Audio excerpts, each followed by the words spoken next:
আসসালামু আলাইকুম সবাইকে। আজকে আমি খুব মজা করে একটি রুই মাছ রান্নার রেসিপি দেখাবো। এভাবে রান্না করলে এটা খেতে অসাধারণ হয়। এই তরকারিটা রান্না করার জন্য আমি কিছু রুই মাছ নিয়ে নিয়েছি আর কিছু আলু পটল ভালো করে কেটে পরিষ্কার করে সবকিছু ধুয়ে নিয়েছি। এখন এগুলো আমি হলুদ গুঁড়া মরিচ গুঁড়া আর লবণ মাখিয়ে ভেজে নিব। আমি ফ্রাই প্যানে কিছু তেল গরম করে এখানে আমি রুই মাছগুলো ভেজে নিচ্ছি।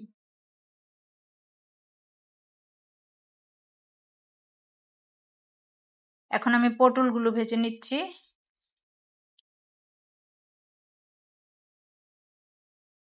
এখন আলুগুলো ভেজে নিচ্ছি। এভাবে আমি সবগুলো জিনিস ভেজে নিব। এই যে আমার আলু পটল রুই মাছ সব ভাজা হয়ে গিয়েছে। এখন এগুলো আমি রান্না করে নিব। আমি প্যানে কিছুটা তেল দিয়ে তেলটা গরম হলে এখানে পেঁয়াজ কুচি দিয়ে দিলাম। পেঁয়াজ কুচিটা দিয়ে একটু নেড়ে চেড়ে যখন নরম হয়ে আসবে তখন এখানে দিয়ে দিব 1 চা চামচ হলুদ গুঁড়া, 1 চা চামচ মরিচ গুঁড়া, 1 চা চামচ ধনিয়া গুঁড়া, 1 চা চামচের চেয়ে একটু কম করে জিরা গুঁড়া, 1 চা চামচ আদা পেস্ট, 1 চা চামচ রসুন পেস্ট, পরিমাণ মতো লবণ। এখন এগুলো সব দিয়ে একটু নেড়ে চেড়ে সামান্য একটু পানি দিয়ে আমি মশলাগুলো কষিয়ে নেব। এখন আমার মশলাগুলো সব কষানো হয়ে গিয়েছে। এখন এখানে আমি দিয়ে দিব সেই ভেজে রাখা আলু আর পটলগুলো। এগুলো এখন আমি 2 মিনিটের মতো কষিয়ে নেব।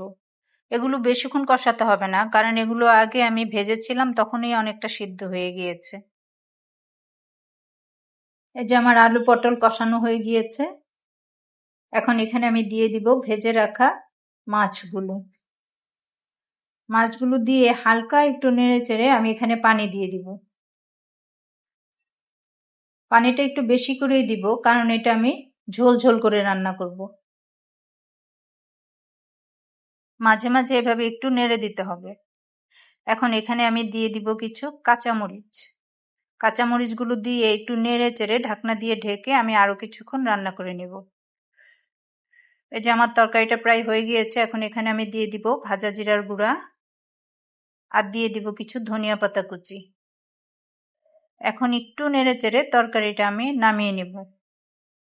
এই যে হয়ে গেল আমার দারুণ মজার রুই মাছের তরকারি। আমি এখন এগুলো একটা বাটিতে নিয়ে নিচ্ছি। এভাবে যদি আলু পটল ভেজে রুই মাছ ভেজে তরকারিটা রান্না করা হয় না, তাহলে খেতে অসাধারণ লাগে। যারা এখনো এইভাবে রান্না করে খাননি তারা একবার এভাবে রান্না করে খেয়ে দেখবেন এটা কতটা মজা হয়। সবাই ভালো থাকবেন। আল্লাহ হাফেজ।